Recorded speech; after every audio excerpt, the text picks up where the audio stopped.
Well, hello, everybody.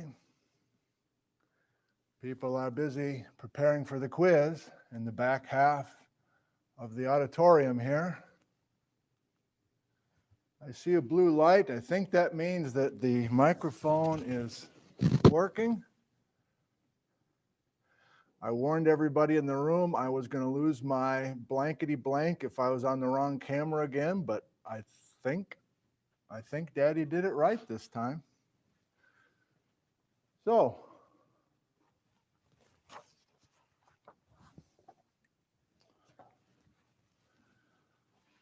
the local time is 9:49 a.m.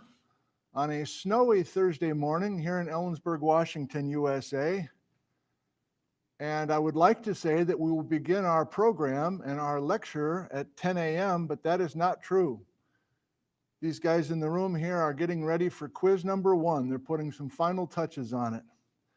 So I will be beginning a discussion of glacial landforms at 10 minutes after 10.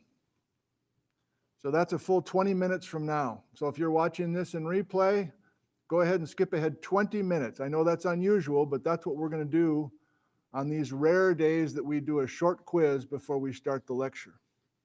Okay? Lecture will begin at 10:10. That's 20 minutes from now.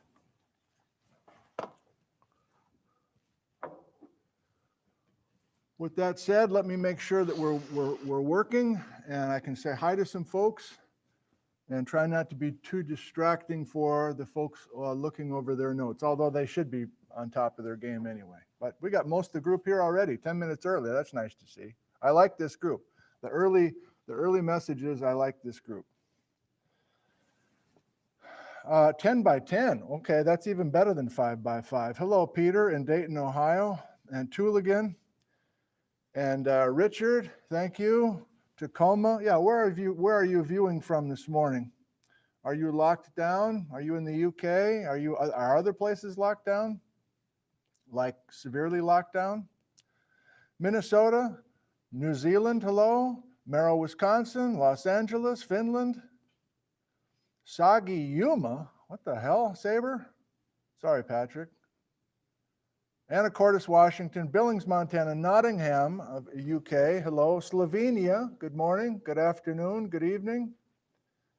Snowy, New York, Finland. Too fast for me to read. Venezuela, I think I saw. Did I see Venezuela? Hello. Someone's watching from the White House.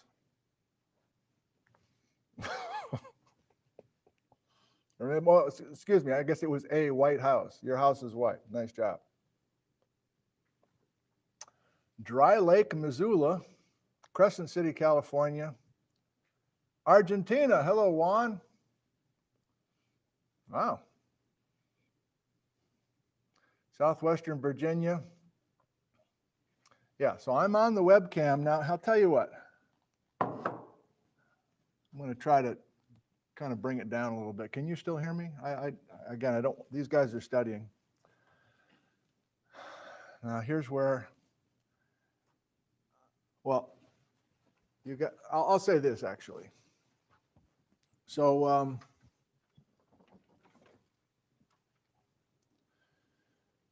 this is a website that is for a Discord group that has existed for a while by the townies. It's a study group online, essentially, as far as I can tell. And Mason came in, and I could tell he had business in his eyes. He was going to put a whole nother Discord site for us to join. But I heard from Kathy in Brisbane, Australia, and you all are invited to join this Discord group. And you guys who are listening, by the way, if you really want to do Discord and you want to be with a big group, you can see it. So we okay with that, Mason, if we just do that? He's busy. So yeah, type in this very specific address. I think you can read it. I can't get any closer, whatever. And we'll make that work. The other thing I wanted to try, I know I'm on the right camera, yes. And you know how this works. I have to really concentrate. And I've been in here practicing. I'm hesitating because I don't want to screw it up, but I think I can go into settings for this Logitech webcam. And do I want to do this? Oh, why not? So while I'm streaming, I'm opening camera settings. I did this an hour ago and it kind of worked. So I'm going to try to switch over to widescreen. I thought it was in widescreen, but I'm going to try to go to widescreen. Is that any different? I just clicked over to widescreen, and then if I think I have the auto white balance off and I have the auto focus off. Trying that for today, but it's one trick at a time. I cannot do more than one thing. Otherwise, I lose the will to live.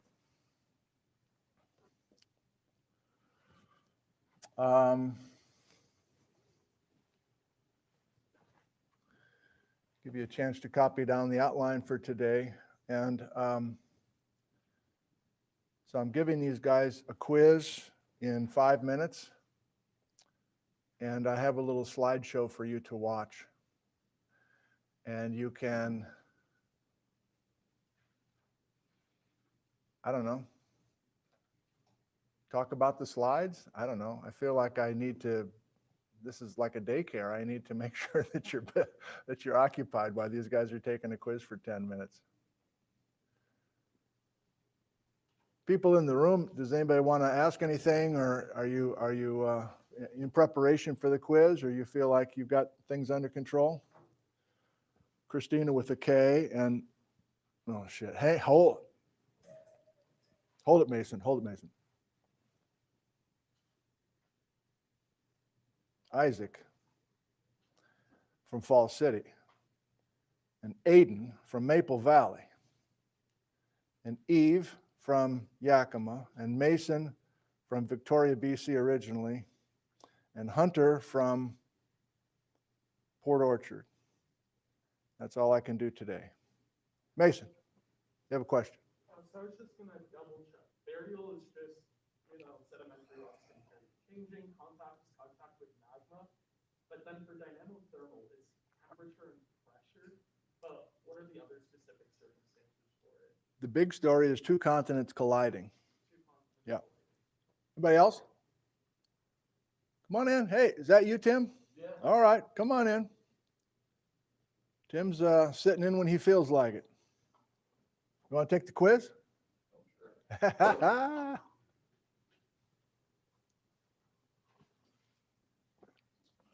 All right, a couple more good mornings to everybody, and then I'll, you know what, I need to set up that.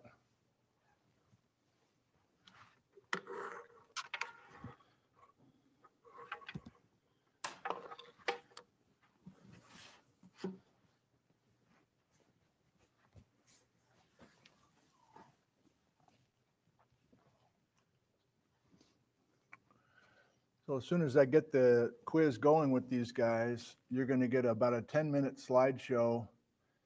And it was easy for me to do. I just went to a folder that I have in iPhotos, and the name of the folder is Tom Foster. Some of you know that name. And so all the photos that Tom took over the years, when he would email me, I would just drag them into the Tom Foster folder. And so I think I set it up properly to just play a little slideshow. It'll be kind of brisk and moving, and I don't know, possibly you'll be into it enough where you'll want to, where is that? Is that somebody will, oh, that's Dry Falls, that's Grand Coulee, that's whatever. So that's my thought for the day on how we're doing this. No, you can't take the quiz. No, you can't see what's on the quiz. There's a bunch of reasons for it. Okay, sorry. No, you can't take the lab. No, you can't. Sorry. I feel like this is, I like your enthusiasm, but this is all I'm offering. And nobody's contacted CW yet. That's a good job.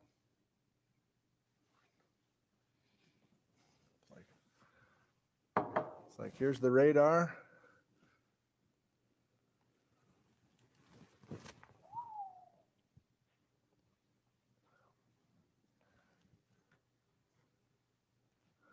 Oh, okay.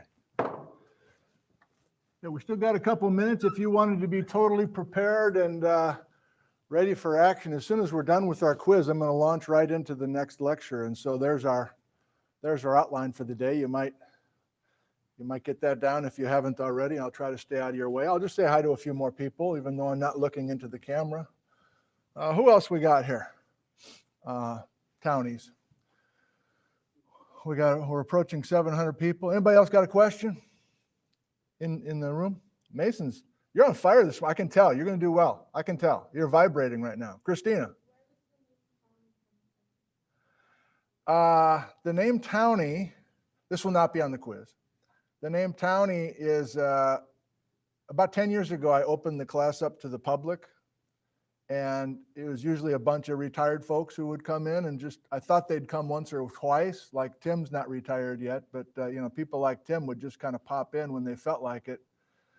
But much to my surprise, they wanted to take the whole class. And so there were enough of them that I needed a name for them. I think I went through a couple others that didn't work, but they were all from town. So I called them Townies. And then this is the first time I've opened up this live stream audience to this sitting in, but that's really what they're doing. They're just sitting in. And I asked, maybe you saw the show where I said, what should I call you guys? And they all had a lot of different suggestions, but it's easier for me just to call them Townies. So they're not from town, obviously. Got more than 700 watching right now.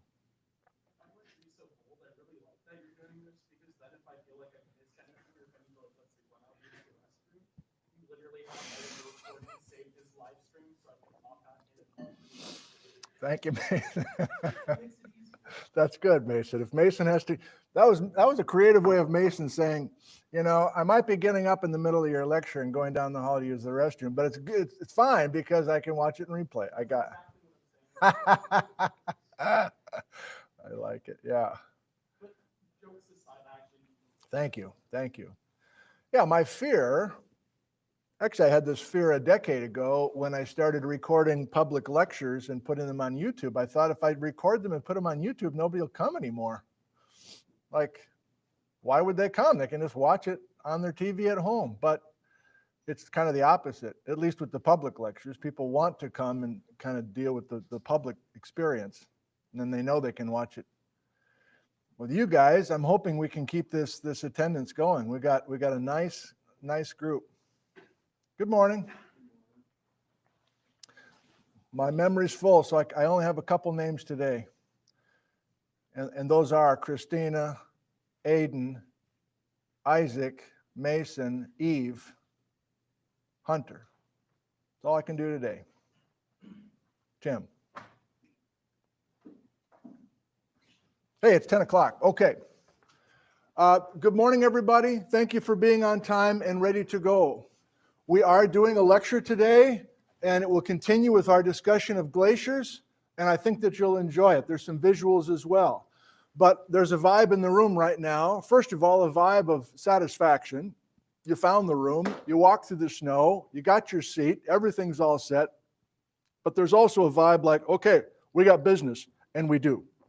So I'm about to give you this first quiz. The quiz, I'll give you 10 minutes to take the quiz. When you complete the quiz, it's short. When you complete the quiz, don't get up, please. Just stay seated, turn the paper face down, and you can just zone out or watch the slideshow or doodle on the back of your page or whatever, but you're signaling to me that you're done with the quiz. And at 10 minutes after, I assume you'll all be done. We'll collect them as a group, and then on we go to the lecture. Okay? So as promised, this is a single sheet of paper. Quiz number 1, here we go. Books away, please, of course. Tim, there's one coming for you as well, down this row. Can I keep mine like that, Professor Nick? Huh? Can I keep my book like that? Yeah.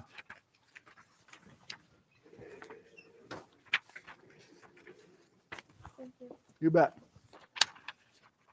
You got plenty of time, relax. We're just checking in with you, just seeing how you're doing. Thank you.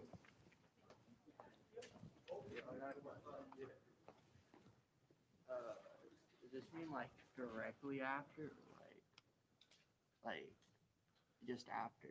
Either one.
confused. I kept knocking on it. I thought it was you. But finally. Okay.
This is a closed book exam.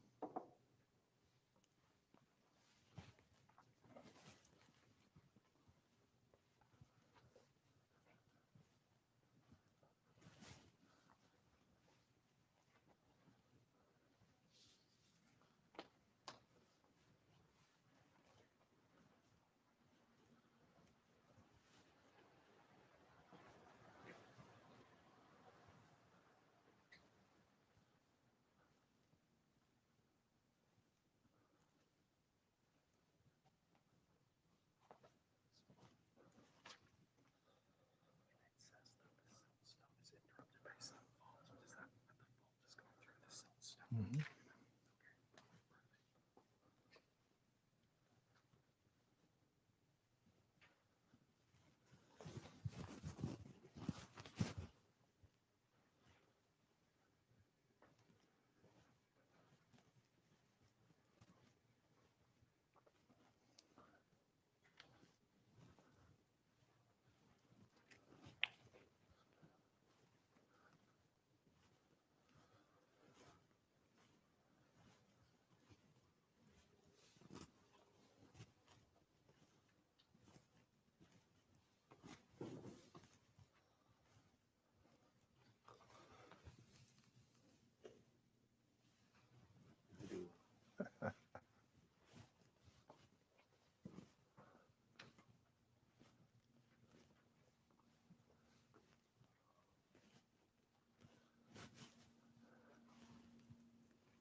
think we'll do one more minute.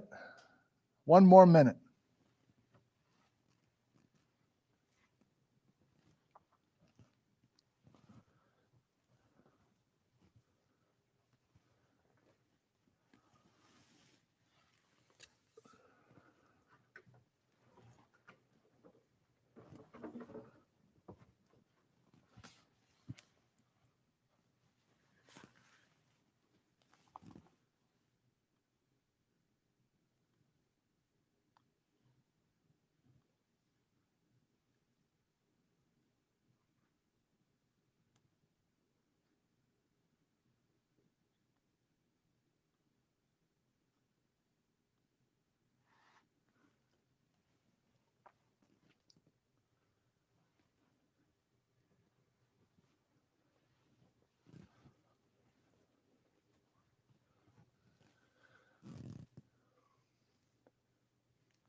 Okay, I figure that's a fair amount of time for our first quiz. Would you make sure your name is on your paper and pass them all the way down to the left, all the way to your left, all the way down to the aisle.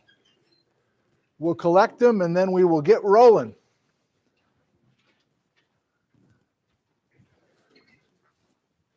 Thank you. We're off and running.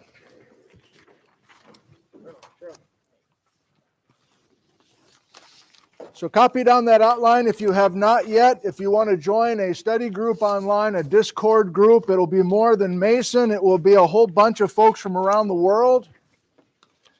And that's one option for you to kind of continue to chat about this stuff. Not required, obviously. I'll grade these and get the results back to you somehow, but it's kind of a way for me to check in with you. And just to make sure that we're doing okay, that we're actually doing something on your end. And I know that many of you are. So, you might go, well, that was a quick quiz. I studied a whole lot of stuff. That didn't show up on today's quiz. What's up? Right, it didn't. But it will show up on Tuesday. So today's Thursday, and Tuesday is our first midterm exam. And you're like, wow, we're starting quick. Well, again, we've been at it a while, and the first third of the class is done after Monday's lecture. So I will tell you about the midterm, I think tomorrow. I'll do that, okay? Because I'm going to see you tomorrow, of course. Tomorrow's Friday. So I'll see you tomorrow. We'll talk a little bit more about the midterm. Make sure that you feel like you know what is coming at you on Tuesday. And that will be a full hour midterm exam covering the entire first third of the class. And I assume we'll be in good shape. I'm hopeful that we will be. Okay, so I'm stalling for you just a little bit. You've got this written down either before class or now. This is our plan today. I want to talk about glaciers again, but I want to get away from ice sheets. So we're starting new stuff right now. Okay? Yellow book. I don't know, is anybody brand new to us? There's a free yellow book for you right there. If you haven't grabbed it yet, grab it now. So we are leaving mentally page 7. Oh, we got a couple. Oh, Tim, yeah, why not? So we're leaving this. We're leaving the ice sheet. Those are real things, but our first challenge today is to get away from the ice sheet and to focus on small alpine glaciers.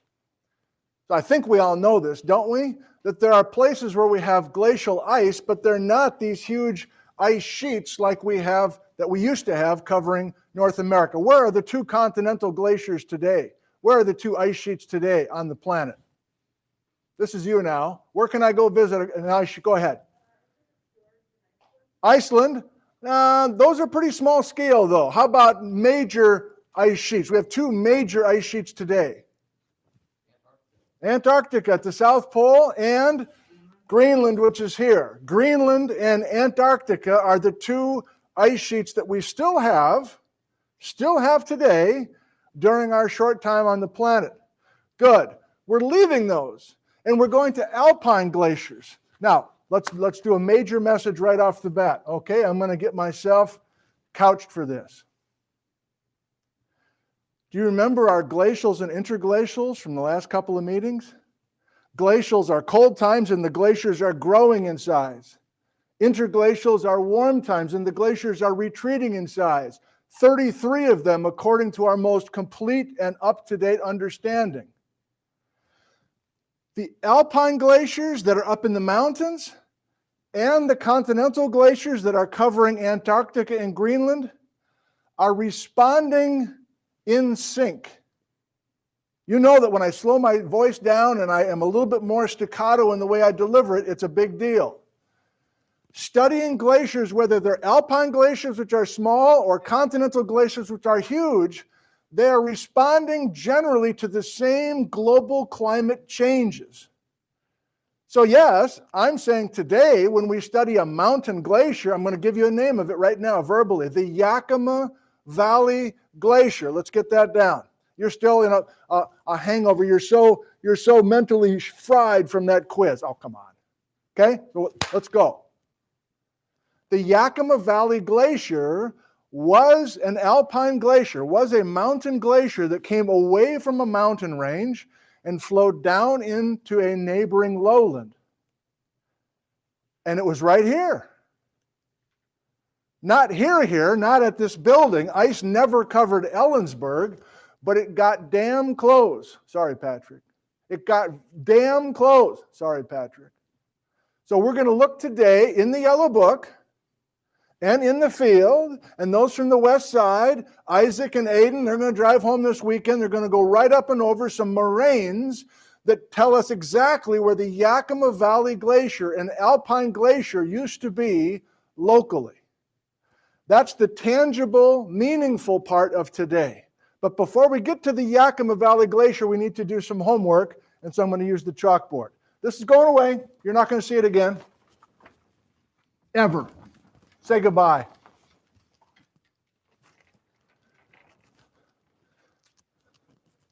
Trying to involve you the best I can. We're just getting started. There's always this weird energy after a quiz, like you're kind of pissed off, or you're like disappointed, or you're like, oh, that guy blindsided me. Oh, screw that guy. I don't know what the energy is, but we're going to fight through it. Okay? So now I'm drawing. Ooh, we already did this. We already did a picture like this. We already drew a mountain and a lowland off to the right. Do you recall?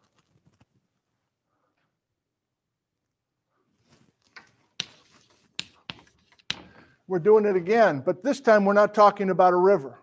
Remember, we did that last time talking about sorting and rivers and burial metamorphism.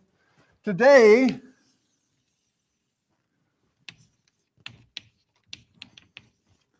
we're going to talk about a glacier. I got some images for you. I've got a couple of little cool little time lapse whatevers from the Swiss Alps. We'll get to that in a second, but let's do our homework here first. This is ice. This is an alpine glacier flowing out of the mountains and flowing down into the lower areas. This is Ellensburg, if you want. Oh no, let's do this. I feel like I want to interact with you somehow. What's a landmark next to the freeway just a few miles west of Ellensburg? Yes? Yeah, good.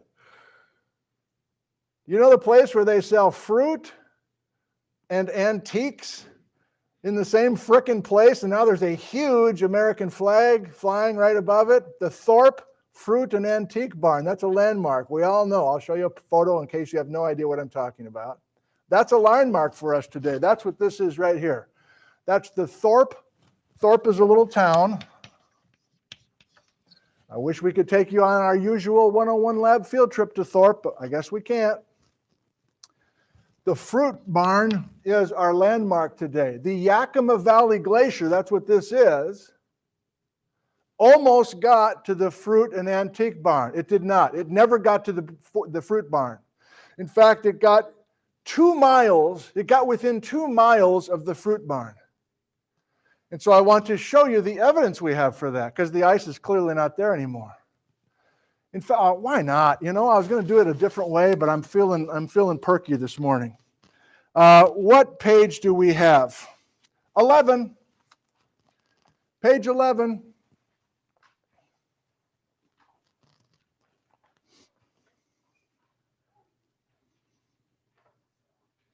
If you're driving home tomorrow after the class, you're going to drive over moraines.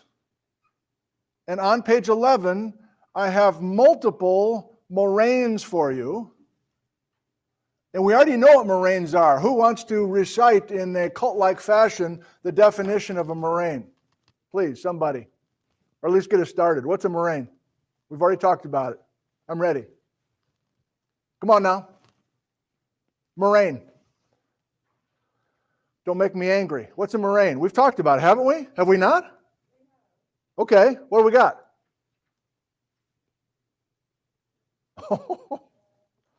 Yeah. Glacial till formed into a ridge. Beautifully done. Thank you. A moraine is a ridge composed of glacial till. A moraine is a ridge composed of glacial till. That was supposed to be review. Doesn't feel like it. I'm just helping you remember a couple of things. I thought that was fresh and ready to go for today's quiz. I guess it wasn't. So what we have are what? 1, 2, 3, 4, 5, 6 different glacial moraines between here and Snoqualmie Pass. And each of those ridges is composed of glacial till, which is what? Loose, poorly sorted rocks deposited directly by a glacier. What's the name of the glacier? Yakima Valley Glacier. Thank you. So, to understand the details, and you'll notice on page 11, I know I'm really spitballing, there's different ages for the different moraines. They record different advances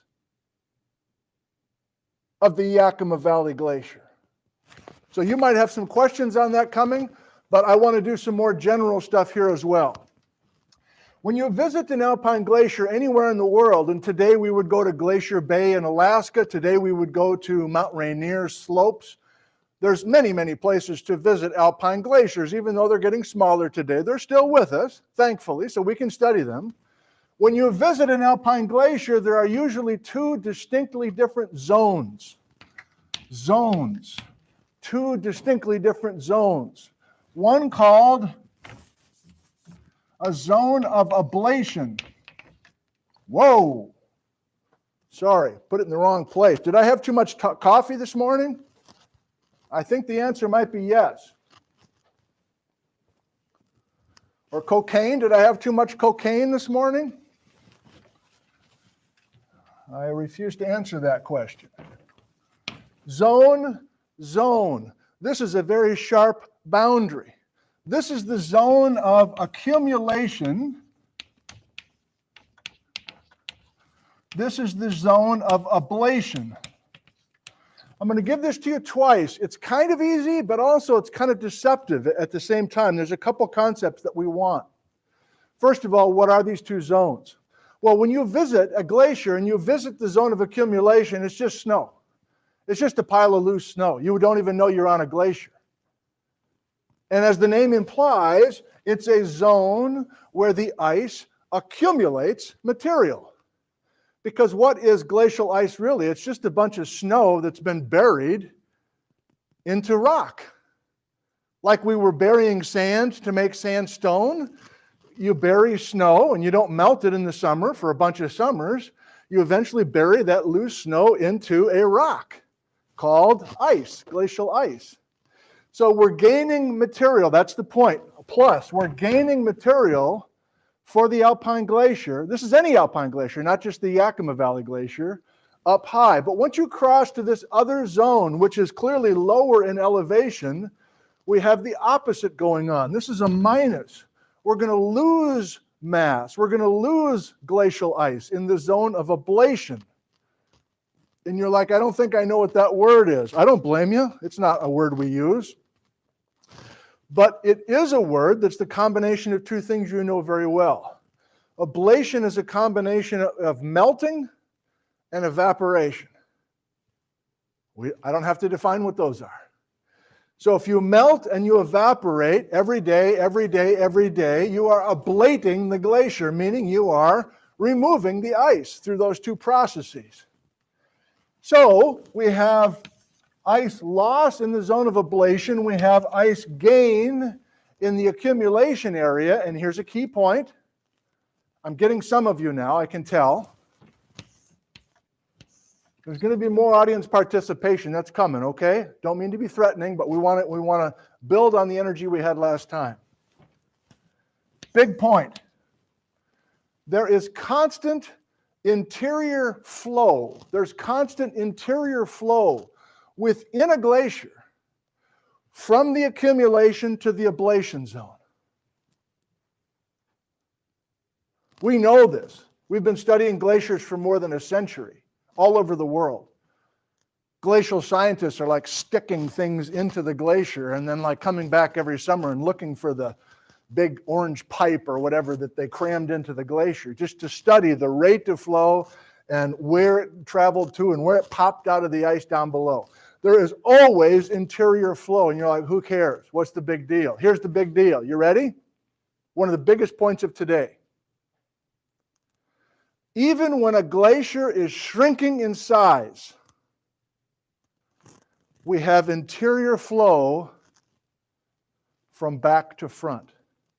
This is counterintuitive, and I'm coming to you in just a second with a couple of study questions. What was the statement? I won't do a finger point this time. I'll just do it with my hands in my pockets. Regardless if the glacier is growing or shrinking in size, there is always interior flow from the back to the front or from the accumulation zone to the ablation zone. There is something called gravity. Have you heard of it? Of course you have. There's always water coming down the mountains in the form of a river, and in this case too, this is just a river in slow motion. These glaciers have rapids. These glaciers have faster flow in the middle of the valley than the sides, just like a river. Everything is just like a river, and I'll show you some animations in just a second. But even if the glacier is retreating in size, the ice is flowing from back to front. You've heard it 3 times now. Let me ask you a couple questions now, and combine yesterday with today, last lecture with today. Is this glacier that I've drawn for you on the chalkboard a glacier that exists during an interglacial or a glacial time? Sounds like an easy question, but I'm not sure it is. Both. Well, that's a safe answer. It's not both. I'm trying to emphasize, I'll give you a hint. Notice that the zones are not the same acreage. Notice that this line that separates the two zones is not perfectly halfway up the surface of the ice. We have a relatively small zone of accumulation and a relatively large zone of ablation. So is this an interglacial or glacial time? Oh, I led you there. Come on. Is this an interglacial or glacial time? Thank you. This is a warm interglacial time. Why? Did you say that? Yeah, why? You're right. Yes, we are losing. Remember, this is ablation is a place where we lose ice. Accumulation is a place where we gain ice. If every year we're losing twice as much ice as we're gaining, the glacier is shrinking in size, right?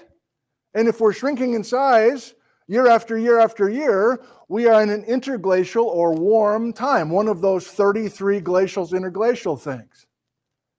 You say, well, I think I have it, but I'm not sure.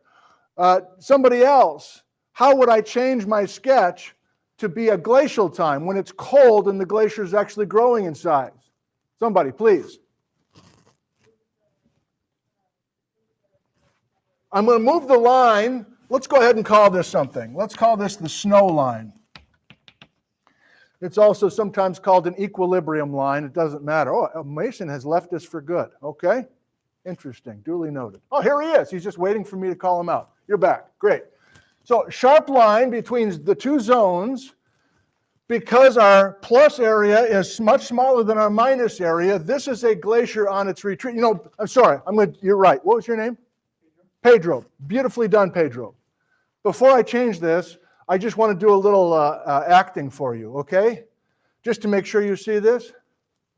Now, I am a glacier, and mercifully, somebody looking down on me from above, mercifully, the acreage of my head is smaller than the acreage of my arms. We can agree? Mercifully. I'm thankful for that. So I am a glacier because my arms are much longer than my head. In other words, my head is accumulation and my arms are ablation. I'm going to be a glacier that's going to be shrinking. But why am I bothering to do this?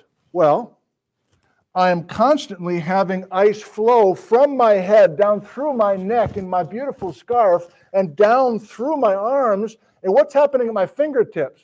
I'm spitting out rocks of all sizes, boulders, sand grains, everything in between. In other words, I'm going to make different color. I'm going to make the moraine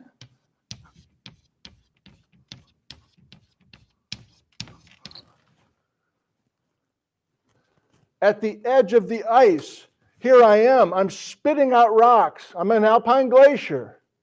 I have constant interior flow from my head down through my arms, and I'm carrying rocks within the glacier. This is a weird concept, and I'm spitting those rocks out of all different sizes out of my fingertips. Now, this is, let me show you. This is as long as I can get my arms. You want a sound effect?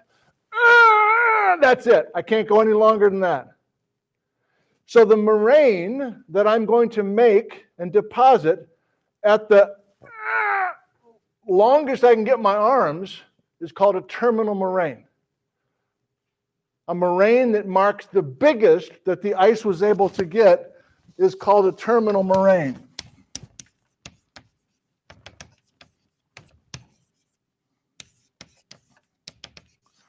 A terminal moraine. There's only one of them for a glacier. There's only one terminal moraine. It marks the biggest that the ice was able to get. And yes, on page 11, because I'm freelancing this morning, but I'm finally feeling a good vibe from you now. It took us a little while.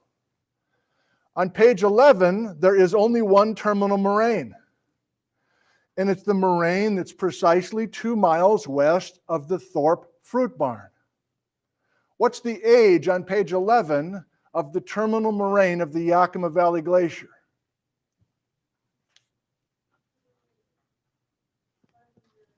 Older than 500,000 years ago. Thank you for playing.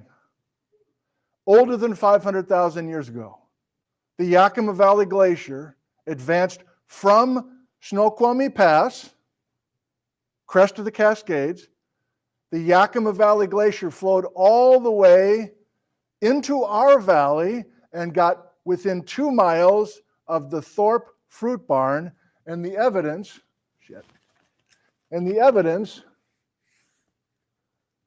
is that guy right there. Does anybody think they know where that is? Like when if you've driven the freeway a lot, can you describe where you're climbing up that moraine? I'm going to show you in a second, but Tim, you got it? Can you describe it? Yeah, it's like 2 miles after you get past the freeway. Yeah. Right. There's a place where there's a valley to the west of you. That's the Tainum, yep. All of a sudden you just hit the strange hill out of nowhere. You go through a large cut, you go under a bridge. Under a bridge, and then you climb, and for drivers, you've got a third lane suddenly. You've got a trucker's lane on the left. You pick up a third lane. You know what I'm talking about now. Some of you are nodding your head. Like some of the young bastards are like passing on the right. I know you guys, all right? Flip you off every time you do that. Give me time. I'm going to get over to the right. You don't have to pass me on the right. That's it. When you pick up that third lane, think of me next time you drive that. You pick up that third lane, you're climbing. What are you climbing? You're climbing up the terminal moraine. And from that point all the way to the pass, you're driving on glacial till. Not all glacial moraine. There's only specific places where the moraines are present, but you're climbing that up. Now let me finish my thought. Right, terminal moraine, got it. Now Pedro helped us beautifully. And what we're going to do, Pedro, we're going to change our zones, right? Yeah. So back to my question that Pedro answered, I said, what would this glacier look like if it was a cold time and a glacial time, and we had hundreds of thousands of years of cold, and the ice was actually growing in size? Pedro said, change the size of the zones. And I'm not going to do the whole thing again, but I'm going to put the snow line down here. Snow line. I'm going to have the zone of ablation and the zone of accumulation. You can see the difference. I do need to change these now. Because precisely, we have that interior flow from the accumulation to the ablation zone. So I've changed the sketch now to have way more accumulation, way more adding to the ice than removing. I've given this lecture a long time. I used to use a checkbook as an analogy. Isn't that quaint? I don't, but you know the concepts of deposits and withdrawals, I assume. So that's what we're talking about here. Our balance is going to gain if we deposit a bunch more than we withdraw. Questions? Okay. Question for you, and then we'll go to some images. Is that what this is then? On page 11? Like we have a bunch of moraines. How many are terminal? There's just one terminal, right? The terminal is, there's only one terminal. There's only one moraine that marks the biggest that the ice was able to get. So obviously, the ages on these other moraines, and if you know that area well, we're talking about by Cle-Elum, by Suncadia, up by Ketchelis, Kachis, those are lakes. The dam is up there, up by Hayek. If you're a skier, this is not, Uzbekistan. This is like right here. So how do you explain this age pattern? Because this is the data, this is the data that we have.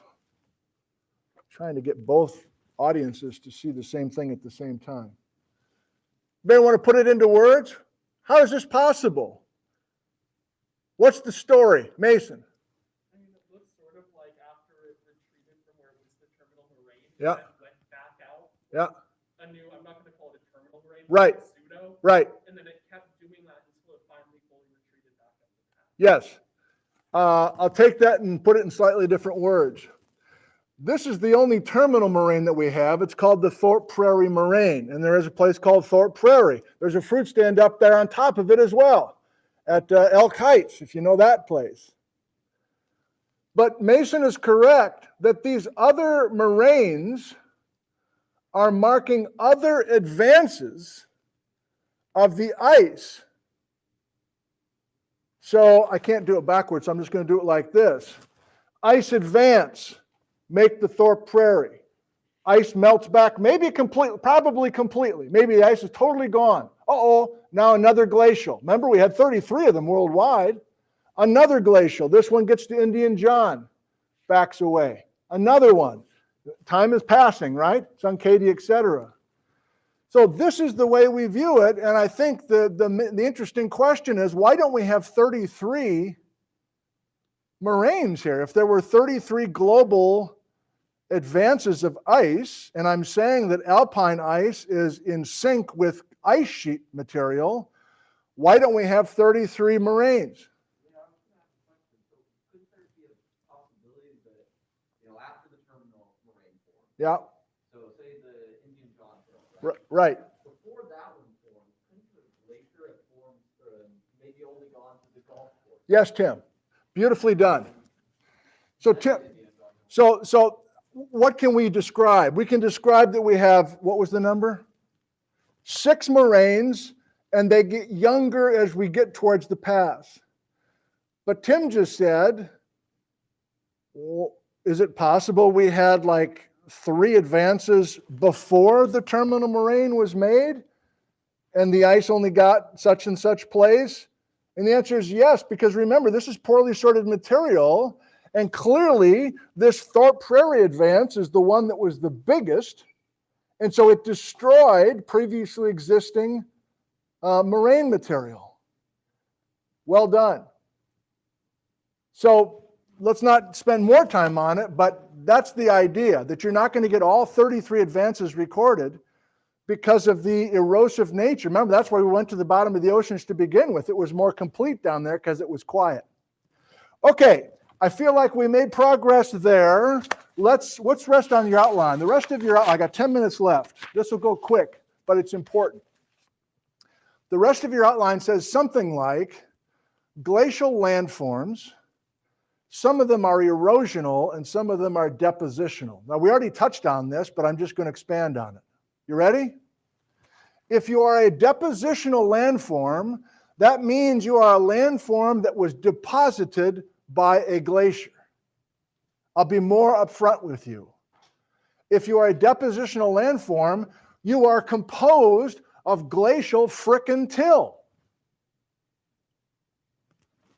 This is a terminal moraine on the chalkboard. It is a depositional landform. There were 5 more depositional landforms on page 11.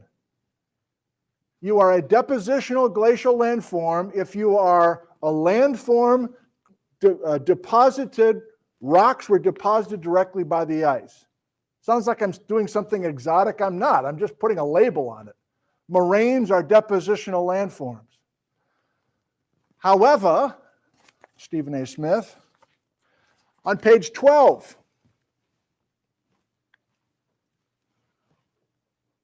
I would add a word to the top of page 12.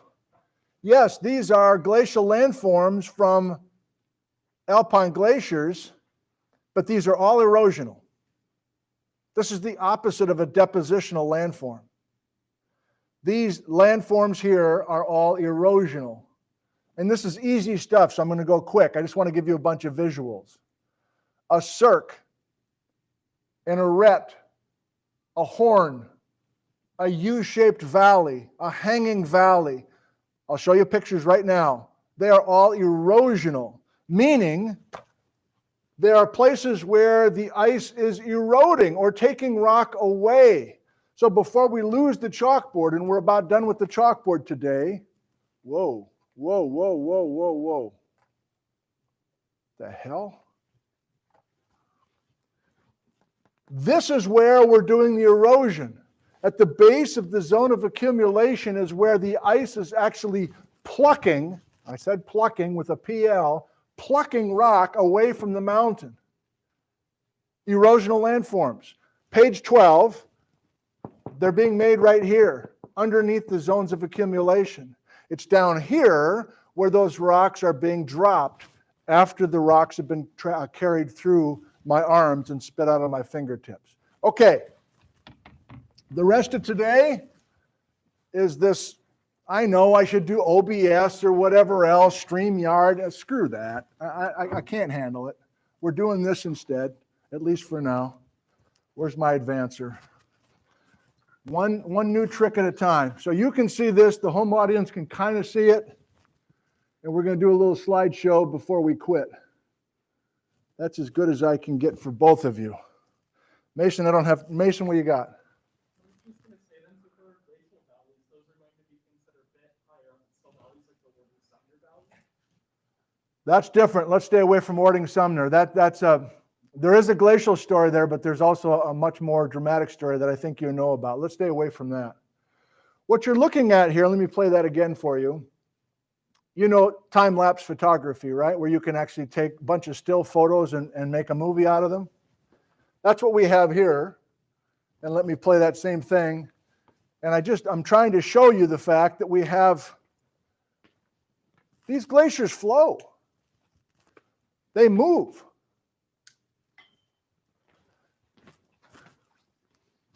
If you just visit them on a Sunday afternoon, they just look like they're sitting there. But it's more than that.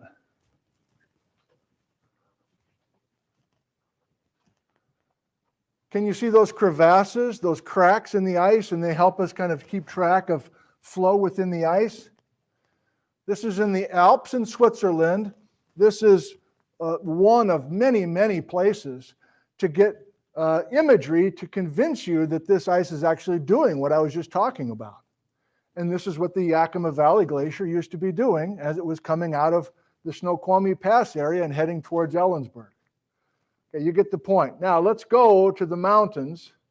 Oh, these are photos from Gary, Paul, in Darrington, Washington, who sent these specifically for your class.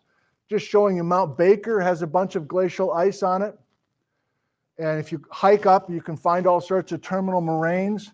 This is a terminal moraine right here. I do need a better setup. You're not getting the power of these images. I'll figure it out. So that'll have to wait.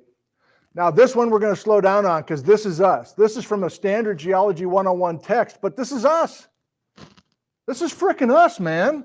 There's Ellensburg right there. It's not on the diagram, but you know, the Thorpe Fruit Barn is just what we drew. And you can see the two zones and the snow line in between.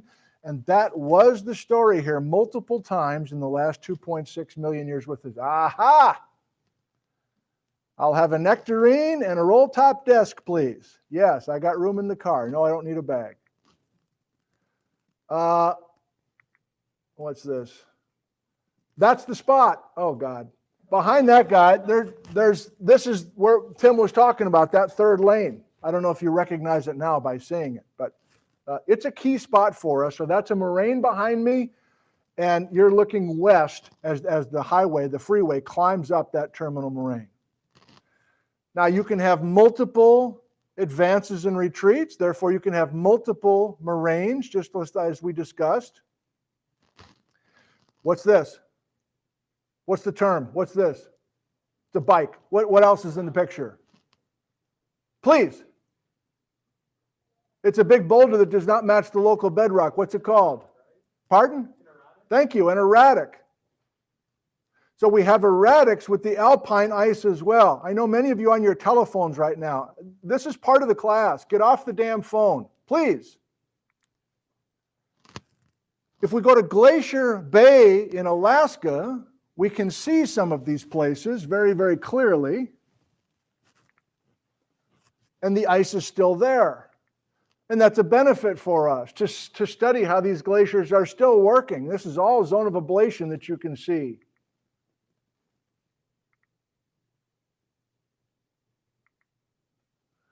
But there are also amazing places that no longer have ice, but they did have ice not very long ago. This is Glacier National Park in Montana. God, I'm still not happy with this. What if I do this? So it's the white balance thing I see. It's the white balance thing that I turned off on the camera that's I think that's part of our problem. Anyway, one place to go is Glacier National Park in Montana to see these features on page 12. You got page 12 in front of you with all those? I don't have to define them for you. They're so easy. A horn, like the Matterhorn in Switzerland, is a jagged spire, and a rete is a narrow, steep wall that separates cirques. Cirques are these bowl-shaped depressions. They're all from eroding the landscape. So let me show you an example of what a landscape looks like if it was for sure eroded by alpine ice. Give me 3 minutes, please. Give me 3 minutes. We're almost done. So this picture right here is an illustration of a place that never had alpine ice erosion. It never had ice in its history. And you can tell that because the main valley has a V shape, a capital V shape. But if you add glacials and interglacials to the history of that valley, and you have ice forming and flowing down that valley, and then another interglacial, and then another big glacial, look at that. By the time we're done with the 33 advances and retreats of the ice, we are left with this. We're left with a national frickin' park. And we have labels for these, including U-shaped valleys. That valley is no longer a V, it's a U. It's a glacial valley. Pro tip. I hate that phrase. Pro tip. Next time you're going in a valley and you look up the guts of the valley, is it a big, broad, graceful U? If it is, alpine ice came down that valley. There's no other way to explain that U. But there's also these other features, cirques. Each of these is a cirque, a little bowl-shaped depression. The ridge in between the cirques is an arête, etc. Like in Glacier National Park in Montana. I keep mentioning that because that's a place where I discovered geology. Look at the date on this photo, 1983. I was 21 years old. I'm in the photograph. I used to be a specimen. I no longer am. But I was with a bunch of guys who really knew how to climb and hike. And I was from Wisconsin. I knew none of that stuff. But when we were done working our shift at the little gift store or pumping gas, we'd go out. And this is where I discovered geology. Listening to these guys talk about all these things. These are day hikes from the Going to the Sun Highway. So I was drawn to geology not from a class or a professor or anything or whatever. Website didn't exist at the time. It was living in the mountains for the first time and experiencing a lot of things, not just geology. But that's a key place to visit these glacial landforms. Do you see the difference between erosional landforms and depositional landforms? Like that's depositional. Let me quiz you. Give me one extra minute, would you? I'm already over, but give me another minute, would you? That's a moraine, depositional. That's a moraine, depositional. You can see those rocks. They're poorly sorted. They're deposited at the edge of the ice. Oh yeah, the white balance. That's an arête, erosional. Glacial striations are scratches that are left on the bedrock. If you only have those two choices, erosional and deposition, what would you pick? They're erosional. The little scratches are places where the ice actually scratched the bedrock. And actually, it's not the ice that left the scratches, it's the erratics that were being dragged along the bottom of the glacier. But glacial striations are, if you only have those two choices, they are little erosional scratches left in the bedrock. Thank you for the extra couple minutes. Thank you for coming to class today. I love you. We'll see you tomorrow. Ice Age floods. You can't miss tomorrow. Ice Age floods. See you then. Tim, I'll be with you guys in just a second if you want to stick around. Hey, keep that. Well, I don't know. I already have my book from last quarter. Does he want my copy? Oh God, this is an act of kindness, Mason. Tim, keep it. I already have one. Yeah. So, I have this from last quarter. So just keep mine. If we're short, I'll squeeze you for it, but otherwise, hang on to it. Yeah, man. And so I have lab today. Is it in room 110? Yes, it is. Okay. Yep. And that's close by? Right around the corner. Okay. Yep. Cool. Good. You bet. Yeah, labs are in session. Did you go to lab earlier this week? If you missed your lab for some reason, please go to lab now or tomorrow. Actually, just now. There's 2 labs later today. Mason, what do you got? I was going to say 2 things. One, thank you for letting me do this, Professor Nick. Sure. I feel like I'm getting a lot more out of it. Good. I'm glad. I I'm think glad. You even commented on that there. You're welcome. And then I was going to say, once you're done filming for the rest of the townies, Yeah. would you give my paper a quick once over? Because I think I got all of them or all but one. I'll send you an And I want email. back to them. Yeah. Thank you so Yeah, much. you bet. Tim. I'll get my ass kicked in mineralogy. Attaboy. Yeah, get ready. Get ready now. One last question. Yeah. Maybe the townies already know this. I had always said that the Warning Sumner Valley was like a glacially carved valley. It is. Like, I've seen erratics and I knew there are glaciers through, but what's the other part of the story? I want to see if I actually pause. Oh, it's the mud flow thing. It's the Lahars. Lahars. Yeah. Those walks so annoying. In due time. In due time. Did you hear they changed the siren after like 40 years of it being the same Lahar siren? No. It sounds so stupid now. Oh. You can barely do it. All right. We'll see you next time. Thank you. Okay. You bet, man. Okay. It's just us. 870 of you. The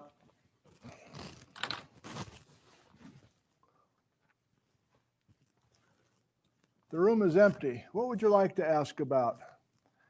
This is our normal routine. Unless it's a Tuesday, I will always have some extra time afterwards just to kind of chit-chat a little bit with those. So uppercase, please, if you want to ask a question. I'll try to, I feel like I should give you a few extra minutes here since we're so abrupt. Kyle, is there a glacial story to Lake Chelan? Yes, there is. And it's really a combination, Kyle, of alpine and continental ice. Most interesting is the ice sheet coming from two different directions and contributing to the carving of Lake Chelan's basin. But there's also clearly some alpine cutting as well. It's a complicated story up there, but it's a special place for both types of glaciers. George from Waterloo, Wisconsin. Waterloo. In my childhood, I was taught that the till that makes up moraines was pushed along ahead of the glacier like dirt being pushed by a dozer blade, ? It's a pet peeve of mine. That's not the way to teach. And it's not just your classroom. That's a common analogy. Glaciers are like bulldozers that just push all the rocks out of the mountains. But when you study glaciers and how they work, whether it's alpine ice or continental ice, it just doesn't work like that. That's why I belabored the whole rocks coming through my arms and being spit out of my fingertips. That's what we've observed in the field for the last century. So it's an inaccurate way to portray a glacier. Is there a little bit of bulldozing in front? Sure, but that's not the main action of a glacier. Thank you for the question. How do we date Ice Age features? Thank you, Malcolm. We'll probably do a little bit of this in the next couple of days with the Ice Age floods, because there's some new techniques to figure out when the floods happened, but we're not talking about floods so far. So if you have a moraine that's got a bunch of different sized rocks, each rock is probably from a different part of the mountain range, and each rock has a different absolute age using the parent-daughter thing and the potassium argon or the uranium lead or whatever. But there is some organic material that you can find, some sticks, some wood that you can carbon date. Same process, but the half-life is in the thousands instead of the hundreds of millions. So it's either getting carbon dates from organic material within the glacial deposit, or it's finding some ash, volcanic ash that you can date that's either above or below. And there's a couple other ways to do it involving surface exposure techniques, but it's not an obvious way to get an age from a glacial deposit like you might expect. I'm kind of frozen here. Now I'm down to live again. So if whatever, I'm just randomly grabbing uppercase. Wayne, receding conveyor belt instead of bulldozer. Yeah, conveyor belt, but even that has I tend not to say conveyor belt either. This is just now teaching choices.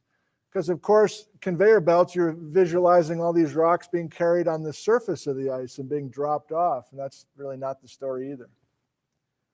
By the way, do I need these lights? Like, is this lighting fine? I'm starting to wonder. I got these three big kind of lights, and I turned them off for the, so I don't know. 101 rotary power. Are there any orphan glacial moraines that are unexplained? Not to my knowledge. Interesting question. At least in North America, things have been studied very carefully for more than 100 years. So it's very clear where the ice sheet and where the alpine ice, where the last glacial maximum is. And I can't think of any, but the ice age floods is a different story, and we'll get into that starting tomorrow. Okay, now we're all talking about lighting, so let me go backwards. Thank you. I'll read those comments later. How was the Willamette Valley profile formed? It's more of an ice age flood story, John, than well, first of all, the Willamette Valley is in western Oregon, south of Portland, from Portland down to Eugene, Oregon. It's incredibly flat. Every time I drive to Eugene to visit our youngest boy, I'm like blown away on how flat that valley is. The ice sheet never got that far south. The continental ice from Canada never got to Oregon for sure. There's some ice age flood deposits down there, which we'll talk about on Monday.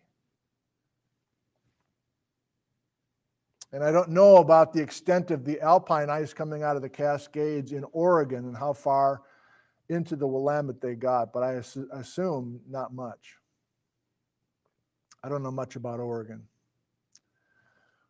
Jill Kopp, what causes the stripes parallel to the flow of the glaciers in some of the photos? Why stripes as opposed to solid coloration? I think I see what you're saying. Why do you illustrate this with arrows as opposed to just kind of like the whole thing? It is the whole thing as I understand it. But I think the arrows are chosen because glaciers truly are like rivers in slow motion, and there are places in the river where the water's moving faster, and there's places in the stream profile where the water's flowing slower, right? That's true here as well, to a less dramatic extent, but there's fast ice and slow ice places within a glacial ice channel, so I think the arrows are the best choice. Moto mining, do we get loess in the coastal regions? I'm staying away from loess now, but we'll get into loess tomorrow. And I'll emphasize that it's not conventional wisdom, but some of us have made the connection between huge piles of loess, which I'll talk about tomorrow, and continental glaciers. So in that sense, I don't think there's huge piles of loess in coastal regions, but I guess I'm not sure about that. I won't probably talk about Brett's tomorrow or Monday. I've been teaching a long time, and I kind of know what resonates with young people. And it's stuff like today, for instance, like places they drive over, and some of them will remember today, and they'll look for that third lane, and they'll flip off the driver, and but they'll know they'll climb up a glacial moraine. Talking about people that have been dead for a long time doesn't usually work with this audience. It works with other audiences, so I probably won't even mention the name Brett's. We know how important he was and still is, but I have practice. I know what kind of works.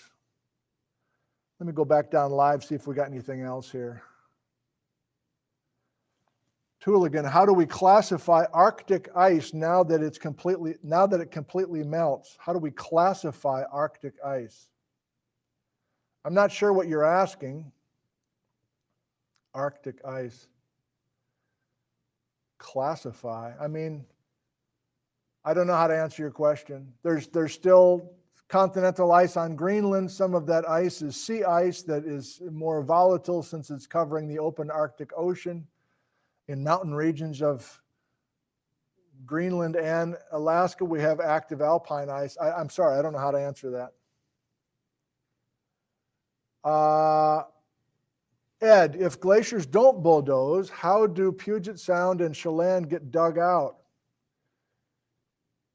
Seems like a simple question, Ed, but it's a complicated and still kind of controversial discussion. I touched on it a couple days ago in talking about drumlins. I'm a little out of touch with glacial research, but instead of bulldozing, think about the ice, whenever we have ice in contact with bedrock, there's freeze. Here's the old school answer. You have ice in contact with bedrock, there's freeze thaw, freeze thaw, freeze thaw, and from that process, you are plucking parts of the mountain or the continent, removing big blocks of bedrock and incorporated them into the ice flow. That's not really bulldozing. That's like suction cups pulling rock and incorporating it up into the flow of this plastic water we call ice. The controversy is some, like Jerome Lessman up in British Columbia, I just mentioned his name because he was heavily involved in our live stream series last fall.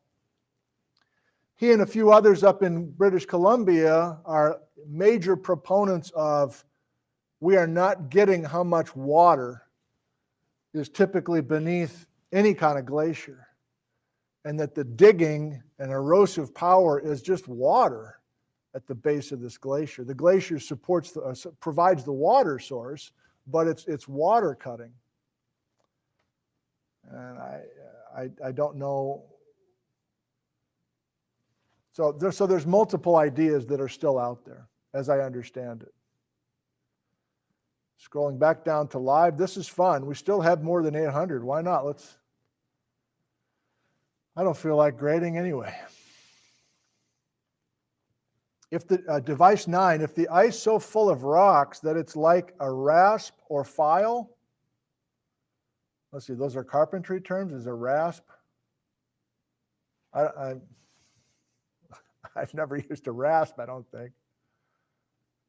I focus on that water as an undervalued part of the erosion story. That's maybe as vague as I can be here. Hello from Russia. Hello from the United States of America. Is that our first Russian shout out? It might be. Great to have you with us. Eric, would there not be different rate of flow atop glacier from bottom of glacier? For sure. Again, just like in a river, you're going to have drag on the bottom of a glacier as opposed to in the middle of the channel up on top. I would just think of I'm obviously no fluid hydraulics expert and certainly not ice hydraulics expert, but sure, there's plenty of parallels between where you're getting the fastest flow, either in a river or an alpine glacier. I'm all over the place now. I'm scrolling back. I'm going back to live, just trying to grab more questions. Charlie, where's the terminal moraine in the Yakima Valley? If you mean down by Yakima, Washington.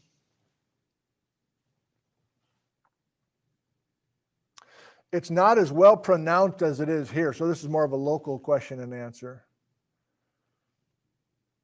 Beautiful alpine glacial signatures coming down US Highway 12 from White Pass and getting pretty much to Tieton Dam. Can't remember if there's terminal moraine right at the dam or not. But I wouldn't have any ice downstream of Tieton Dam. And up 410, I'm not really sure where the end of the glacial stuff is. Maybe at that big kink. But Yakima, Washington, no ice. I think that's a common, just by the way, we're going to talk about ice age floods tomorrow and Monday, a major topic. And I think casual people get those two mixed up. They just hear ice age and they think glaciers, and then they assume ice is part of Dry Falls, ice is part of Burlingame Ravine. So we'll be very careful about where the ice was and was not, and where the water, the ice age flood water was and was not. I love that topic. Urban Willis. There were dozens of VW-sized erratics in my neighborhood in Richmond, Virginia. Where was the glacier? I don't think there was a glacier in Virginia. I'm no East Coast guy, but there has to be another explanation for those big boulders. Landslides? I don't know. Can somebody from Virginia or the East Coast weigh in on that? I mean, where's the terminal moraine in New England? My vague understanding of that area is we had the continental ice over all of New England. We have terminal moraine down at like New York City, terminal moraine kind of towards the Ohio River. But Virginia, I don't think anybody's talking about ice in Virginia, are they? I don't think so. And I'm confident of that there's no ice history in Virginia, and then I don't know how to explain your boulders. Certainly someone has figured that out. A couple more and we'll quit. I'm having too much fun. That camera seems to be working. Right?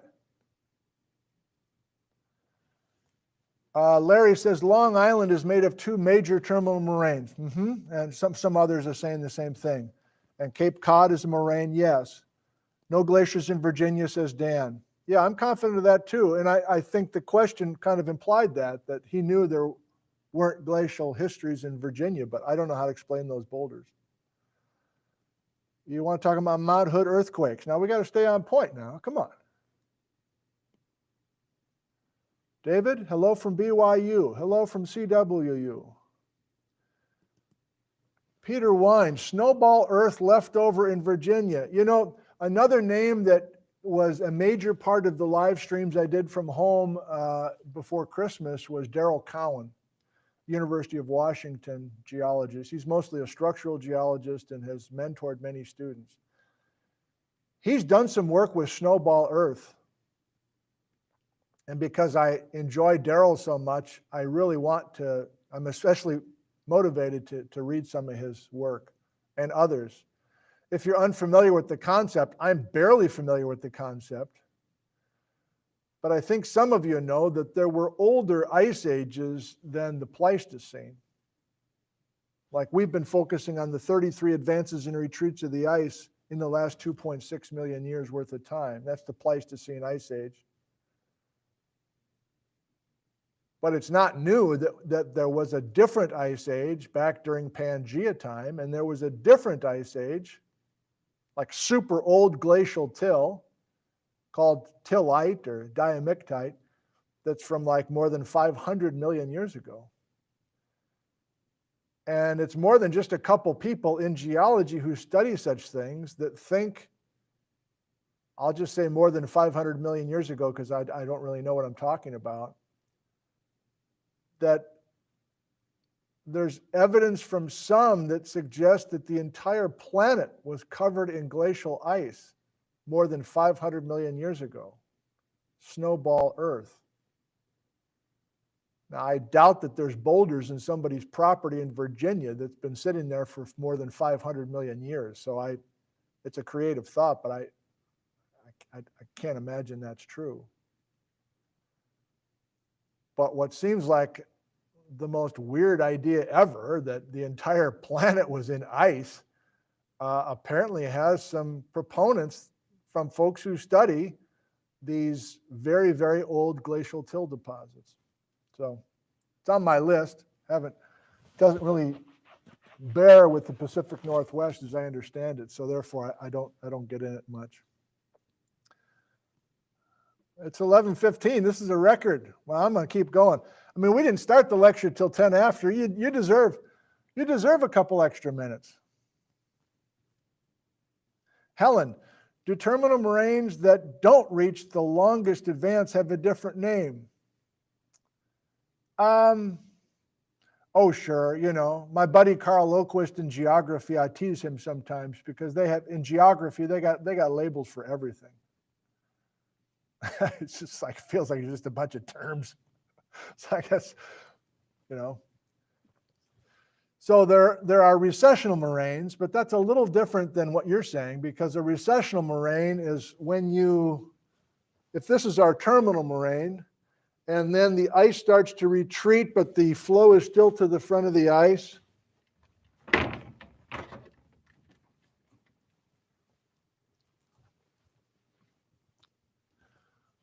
This is how we'll finish. So here's our terminal moraine. This is the biggest that the ice was able to get. Now let's melt the ice back for a time, maybe a couple of centuries. The interior flow is still coming to the front of the glacier. Which camera am I looking at? I'm still on the whatever.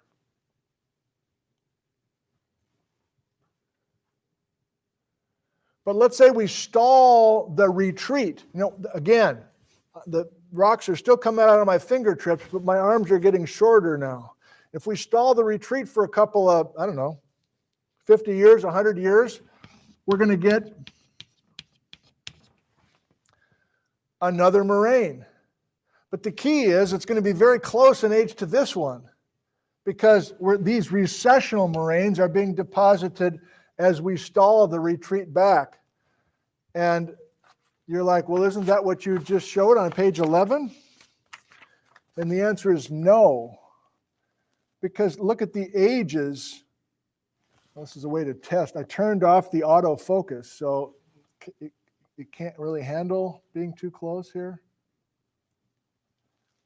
I don't know if you can read these numbers or not, but there's tens of thousands of years between the ages of these moraines. And therefore, these are not recessional, they're just, yeah, so to your question, Helen, I guess these are terminal moraines of the next advance, but it's so the answer is no. The answer is yes, but no. I'm sure there's some special label, but you know, I'm not into that. Okay. I think that's enough for today. I'm just noticing for the first time, there isn't a green light on this webcam, but I just noticed after using it for a week that there's two white lights that come up on the side. I'm just kind of making a note for myself. And let me sign off and say nice things to you. And then I want to test a couple other things quick since I've got you here. This is maybe the second or third time I've actually used this camera. So, a toast to you. Here's to your health in this time that continues to be a concerning time for many of us. We're doing well here locally at the moment, but I've been watching Dr. John Campbell, and he's concerned about the U.S. in the next few weeks and the new variant, and I think if he's worried, then I'm worried too. So here's to your health and my health and all of us who have not had the vaccine yet.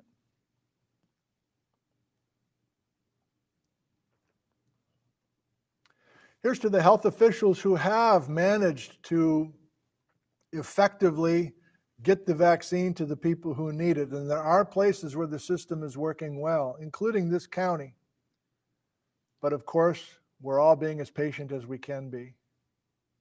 My mother got her vaccine, the first of the 2 doses, so 87-year-old Mary, here's to her and here's to you, and hoping that we can all get vaccinated sooner as opposed to later.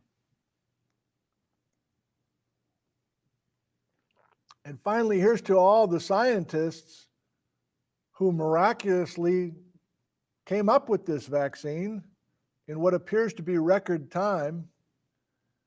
And I've said this to a few other people, and there's just a blank look on their face when I say it to them, but I think I missed the celebration. Where was the celebration that science was able to come up with this vaccine? It felt like we went right from, yeah, oh, we have a vaccine, to people complaining about not getting the vaccine. Like, how about the fact that this thing actually exists?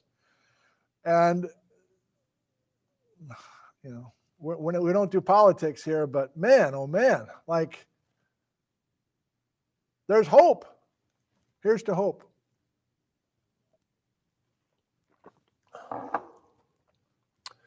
Thank you for joining us this morning. I'll see you tomorrow morning, Friday. We've been disjointed with holidays here and tests and other things, but Friday and Monday, we'll have our 2 Ice Age Floods meetings at 10 a.m. Pacific time. Thank you and goodbye. Okay. Of course, I got online yesterday and I tried to teach myself OBS and I got into all this gaming stuff. So, forget it. So all I've gotten to so far is I've downloaded, I guess it's an app. See, I just did it. Did it just switch on you? It's from Logitech, but the settings don't stick. They keep going back to the default. So it's just as soon as I opened up this window that says Logitech camera settings, I see it's on standard. I think it just switched back. So if I'm going to switch over to widescreen again. Ready? 1, 2, 3. Kablam. Did that switch to widescreen? So I got far enough where I think I found something else from Logitech, which is Logitech Capture, which is a way to adjust your camera settings and then have them stick, so you don't have to keep doing this every time. Anti-flicker, I'm on NTSC 60 Hertz. I'm going to switch over right now in real time to PAL 50 Hertz. Spladam. Nothing, right? No difference? There's no way, I don't see a save button or anything to save it. Now, if I go over to advanced, auto white balance is still off. That's good because I made that off. Now, if I go back to on, Douglas in particular was very bothered by the auto white balance. I think I was too. Like, I still don't think I need those lights anymore. Just not sure. So right now the auto white balance is on. I really don't know what I'm doing.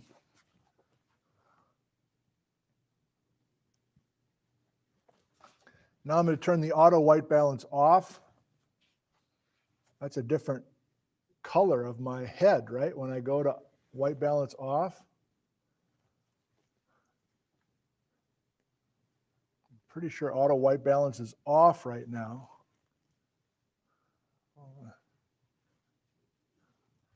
Let me do the same kind of testing. So I have autofocus off right now, which again, it felt like when I had the autofocus on, it was just constantly hunting for the right focus and was kind of, we're just trying to minimize distractions, I think, aren't we? So what if I turn autofocus on? Autofocus is on, I think. So if I have autofocus on, that means I can come in closer? I guess it does.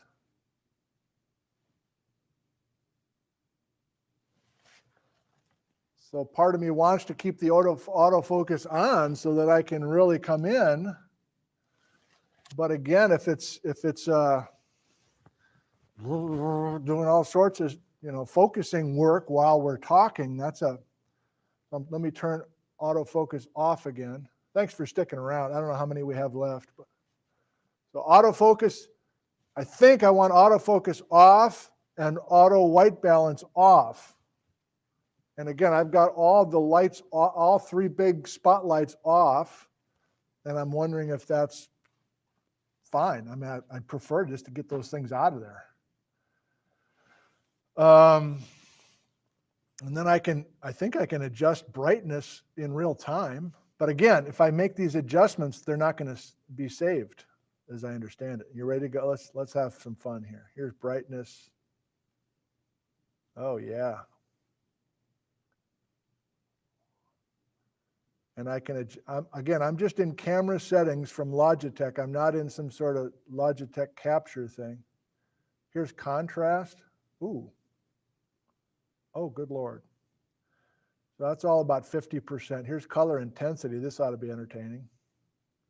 Ah. Oh, film noir. That's it. Now, I'll bet you if I go back home, it's going to be back on standard. No, it's still on widescreen. But if I close it, so please note here, if you're just having fun with me here, still more than 500 of you. So you can see what? You can see the green rag over there over to the edge of the upper corner of the chalkboard, right? That's widescreen. Now, if I open it again, I think it automatically jumps back to standard. It did, didn't it? As soon as I opened the settings, it went right back to standard. I'm pretty confident that's what just happened. Yes, says Oscar and others. And now I manually click on widescreen. So at least I know how to do it. Maybe until I'm bold enough to try Logitech Capture. I know in OBS I can do all this stuff, but I'm intimidated by all that. And again, I've said it before, I can only do one of these things at a time. I truly just lose interest in doing the whole thing if I keep trying to do major learning here. So for me personally, I like to do just one little thing at a time.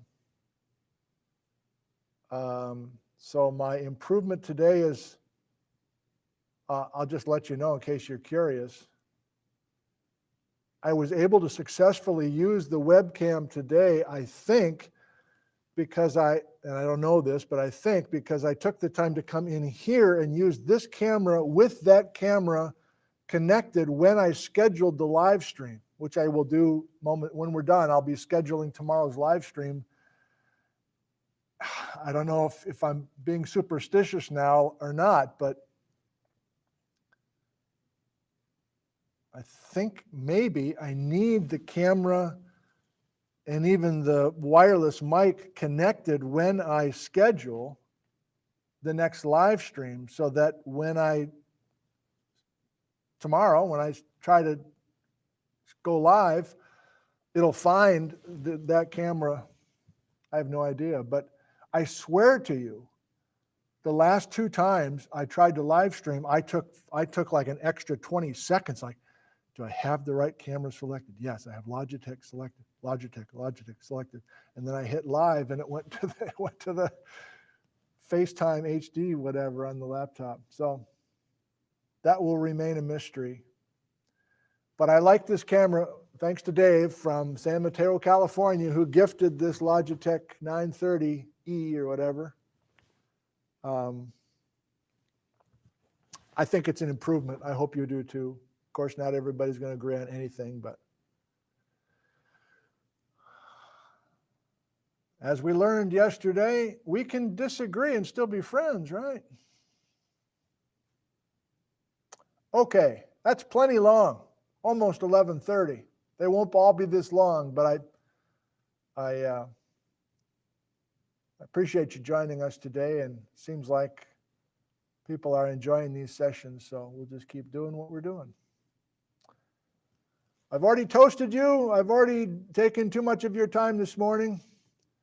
Thank you for everything, and we'll see you tomorrow morning. Goodbye. End stream. End stream.